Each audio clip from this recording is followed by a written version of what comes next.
That awkward moment where you switch scenes at the loading screen and you feel like a retard because it takes infinitely longer to actually load in. Yep.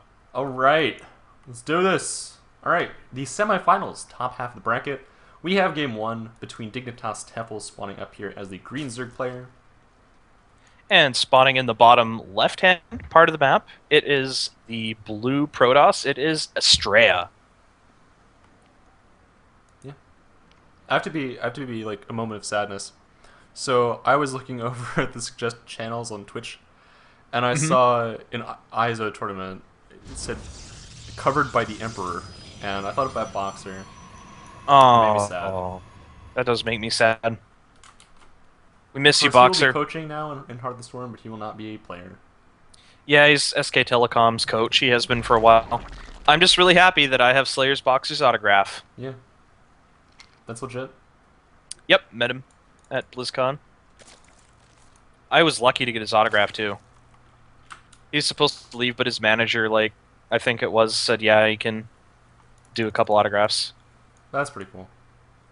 So yeah, Boxer's a bro. Boxer is a bro. I feel He like is. him and Nada are like two of the most iconic figures in SC community. They are, just because Boxer's, like, he invented micro, essentially. And And Nada's Nada just was the a first. fucking He was, like, brilliant player. yeah, he was, like, the first guy to just be, you know, Steady. indomitable until Yeah. Flash. Completely Like- solid player. Like he did Like, not Flash did eclipse, like, he took the best qualities of Nada and Boxer, just eclipsed them both, but Nada came first, Flash came, or not Flash, Boxer came first. I recently Definitely he iconic was players. actually streaming Brood War the other day. Who was? Nada. Really? Yeah, it was like a week or two ago.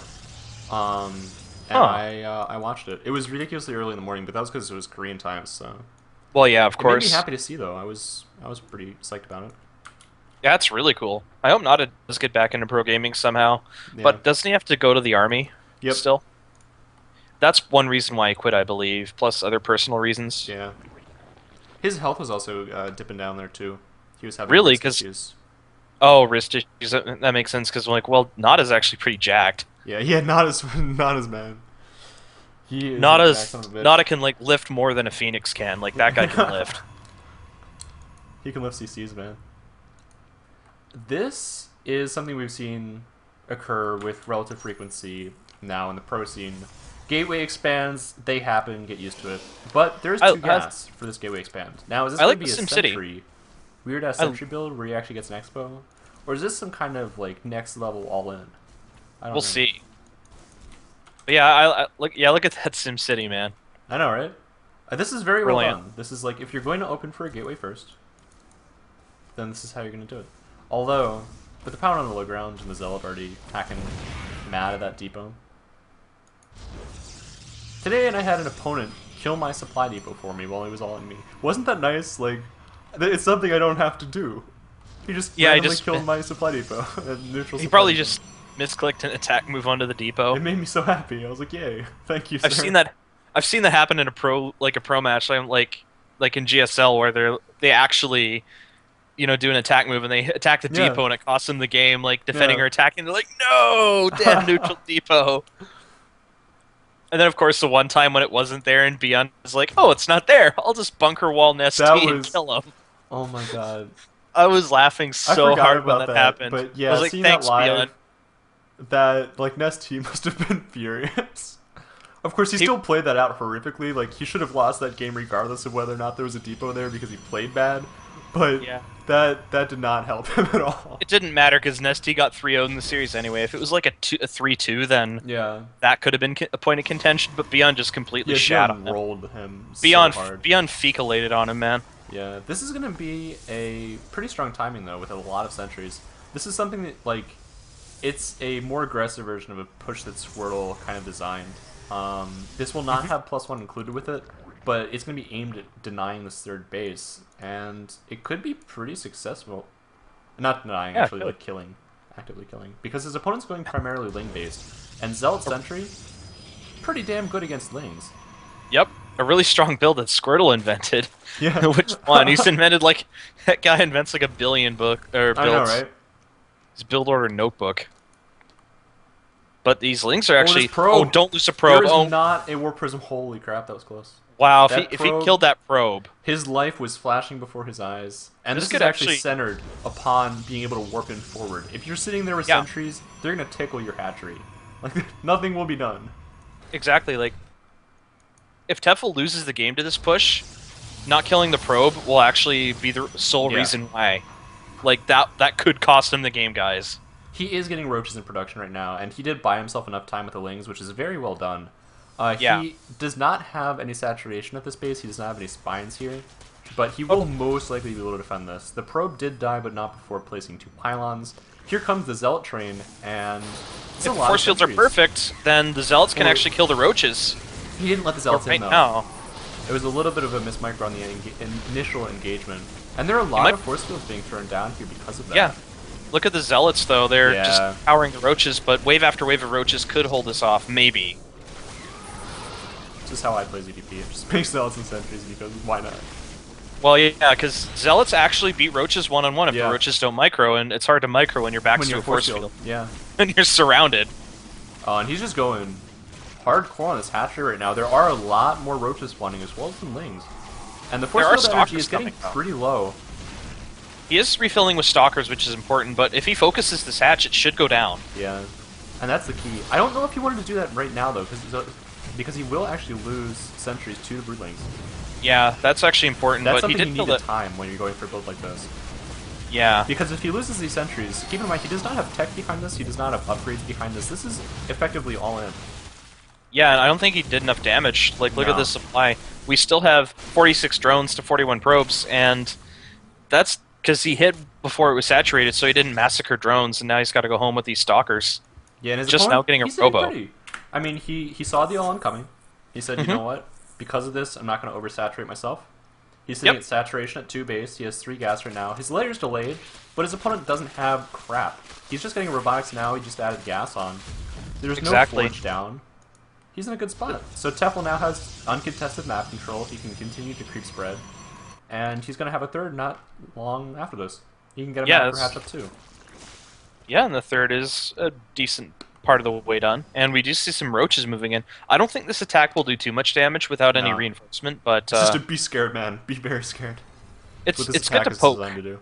It's nice to poke, because if SCAstrea, like, you know, was a little bit too lax on his defense or whatever, then... Oh yeah, absolutely.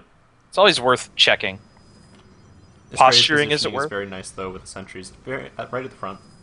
Yep, I like the spotter Zergling though, but it is going to meet the Zealot, and that doesn't go too well for the Ling. Not usually, anyway. Not usually. Unless the Zealot, like, for some reason, is ridiculously low on health and without shields. Yeah. And we have hit a bit of a lull here. Yeah. This is going to be the time where SCAstrea is just like, well, what the hell am I going to do now? Yeah. Most likely it will be some sort of... Oh, wow. He's going to take a third behind this. This is very risky, but if it pays off, it can get him back in the game. The thing is, like, look at it this way. You can either take a third and cross your fingers, or attack and cross your fingers. Yeah. What's the better choice here? I'd say taking the third has a higher probability of success, although both are really not good options. He's actually going to commit to this. I think he... No, there we go. He's way too sentry heavy to commit to an attack like right now. Pressuring would be nice, like killing some creep tumors would be nice, but if he loses this army, he pretty much has to like, go GG. Yeah. He needs to be very careful about how he engages this, because his opponent... Don't go down that ramp. Pathogen glands researched. He does have a couple of infestors spawning, and that will put an end to your sentry aggression when you don't have a stalker support. Yeah. Why does he not have pathogen glands even started? I think he wanted to get out for defense, because he has no knowledge of his opponent's third base as of yet. Yeah, I'd get out of there, SCAstrea. I don't know what you're doing, man, but it's making me nervous. It is. It's making me nervous too. I really don't like the fact that, there we go, 3 overlords in production. dTefel was supply blocked for a bit there. Although SCAstrea, man. He's trying to cherry pick. Yeah, man. Man mode engaged. Yeah, this is basically the YOLO push. Yeah. It's basically all you can. That's what we're gonna dub it. It's like you see YOLO push. You should be scared, man. You should be so scared right now. SCAstrea here with a bit of come at me, bro. Oh man. The come at me, bro tactic. I like the fact that TeFel is playing. I really like his way of playing this out. I'm gonna move up my spines here. Congratulations, we now have a Maginot line, and like the game will go on from here. Yeah, no kidding. Oh, here we go. Looks like an engagement from the Zerg. Nice! Getting back there, realizing what was up with the Observer in place. If that Observer wasn't there, the sentries would be gone. Like, there would be no sentries anymore. SCAstrea would be sitting behind with no tech and wondering what the hell to do with his life. But no, yeah, he's in an okay spot. And his opponent, his hive has been delayed enough to where he might be able to make a Colossus timing work. Yep, but these roaches could actually knock out the third base. I'm so glad to see that Zealot there. That gives them enough advance warning. Okay, SCAstrea, moving to defend. That's not enough roaches. No way. There's too many Immortals and yeah, the Immortals were able to get down there in time. And this is something, when you're cutting corners, like not having observers, you need to find other ways to utilize scouting information. Getting a Zealot out there to give you a little bit of a heads up. You were right. If that Zealot wasn't there, that third might be dead. There are no we do cannons. see the... Like, oh god, look at this pain train coming in my from... God, yeah. And that Colossus. The Colossus, oh man. Dead. He has to be... I hate my life. Yeah. God damn it, Thank God Links can still hit him. Oh, that was... He's halfway up the wall. Big engagement here that I'm kind of surprised that Tefel's taking. The third is going to go down Immortals behind this, but he has potentially the opportunity to lose a lot of his investors. Oh, he's just like straight up killing SCAstrea though. Yeah, I thought the Immortals could eke out a hole here with the amount of sentry energy he had, but SCAstrea did what he could, but TeFel was just too... That was an example of one player is way too far ahead of the other. Yeah, there are a lot of Zealots warping in here, though, that do manage to clean up the main. 36 workers killed throughout that, though, and that's just crucial. He did not get the third like he anticipated. That's crucial. But there's a fourth base going down behind this, and he has his hive complete. Yeah, SCAstrea has a small chance, but it's very, very small. Yeah.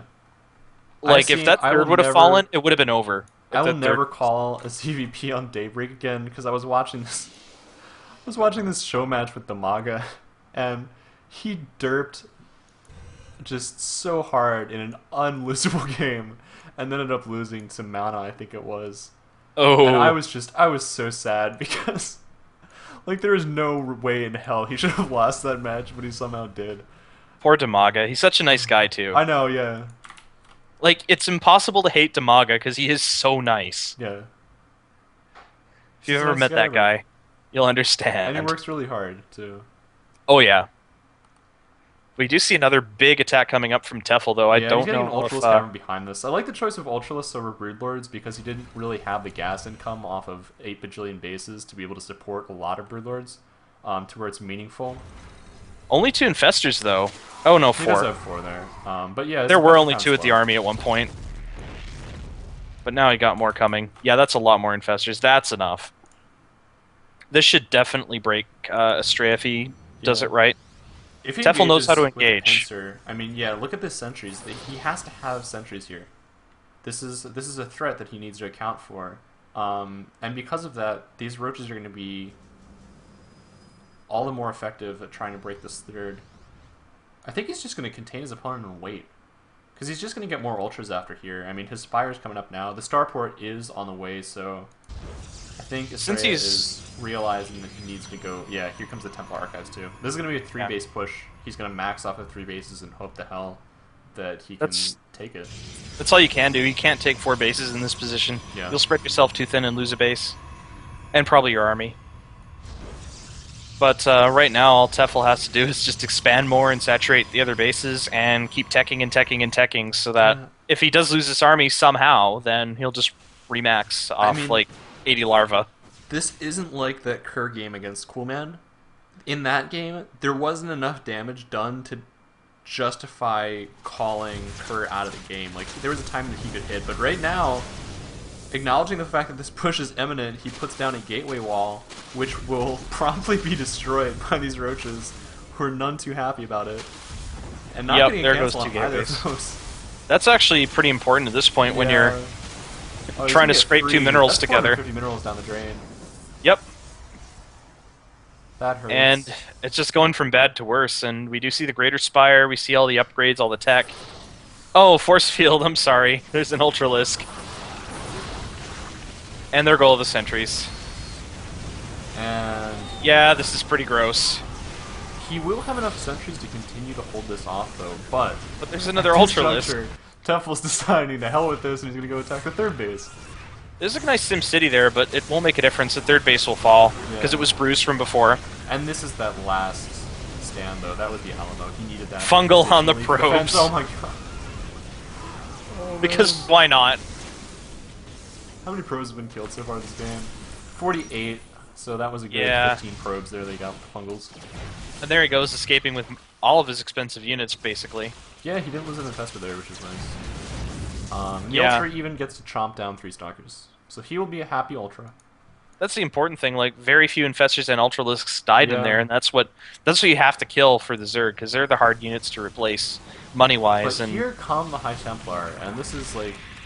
This is his last saving grace. If he can somehow... He does not have Storm, but if the Archons do enough damage, with the Immortals target firing the Ultralisk down to take this initially, he may be able to push and kill a base before his opponent gets that Broodlord checked up, but... it feels too little too late at this point. Yeah, it's just too much here.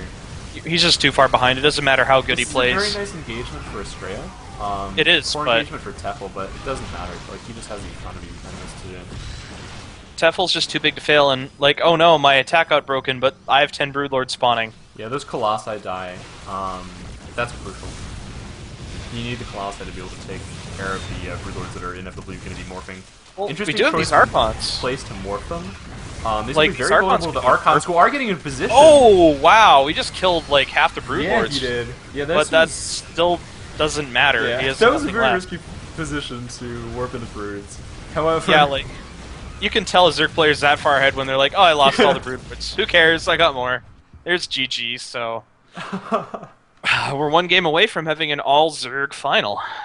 Yeah. I'll just refresh the brackets. I'm feeling for SCAstrea here. He's going to fight back. This will go to game 3. I don't know who's going to win. Well, wow. The Cool Man's actually down a game against Hope. Oh, snap. That's quite surprising. Although we haven't seen his ZBZ. Hope played pretty well, but like the Cool Man put on a freaking clinic against Kerr, and he's down a game. There was no point in that game that it looked genuinely close. Yeah. Although I have to say that SCAstrea had a very nice build order. His execution of it, though, I think it all came down to killing that hatch. Unfortunately for him, he didn't know that his opponent would be that larva cycle literally ended at that moment that the hatch went down and the broodling spawned. Like, that did not help him at all. But tactfully, I think he could have made it a little bit cleaner of an engagement at the third base there. I think his choice to kill the third base when he did was, in hindsight, sketchy. Yeah. Because his goal there isn't to kill the third base. His goal there is to kill the third base and maintain his sentries. Yeah. He needs to get out, not scot-free, but he can kill his Zealots. His Zealots really don't matter. He's sitting on no tech to be able to defend against a counterattack, and that's the contain that we saw to TeFel.